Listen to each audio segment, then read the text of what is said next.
Pagkatapos lamang nabagsakan ng 30 tons na bomba ng Amerika ang Iran, ay nagpakawala ito ng higit sa 500 na missile at binomba ang Israel at ayon sa tagapagsalita ng Israel.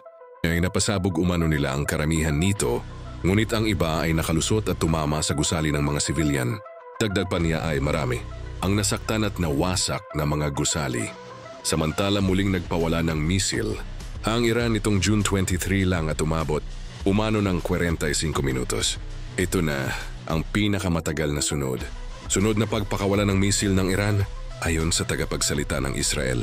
Gumanti naman ang Israel at binomba ang mga headquarters ng Iranian Revolutionary Guard.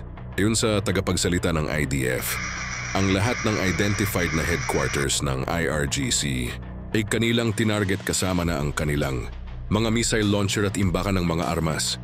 Dagdag pa ni Defrin ay nawasak umano nila ang Alborz Course, na responsible sa pagprotekta sa ilang syudad sa Tehran.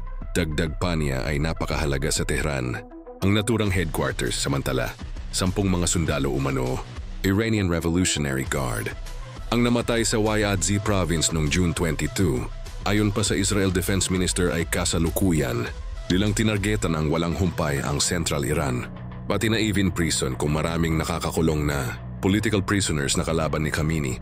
Ayon sa Iran Judiciary, ting-strike ng Israel sa Evin prison ay nagdulot ng pagkasira ng ilang bahagi ng kulungan, ngunit nanatil umano itong kontrolado.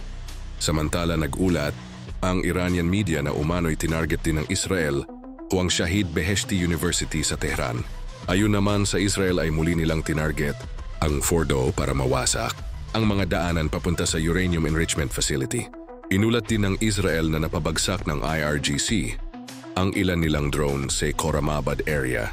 Ayon naman sa Iranian Revolutionary Guard ay ginamit nila ang Indigenous Air Defense System para pabagsakin IF Hermes 900 UAV ng Israel. Sa kasalukuyan ay maraming lugar ang nawasak sa Iran, ngunit patuloy pa rin itong lumalaban. Hanggang dito na lang muna. Abangan ang susunod na update, mag-subscribe, like at i-share ang video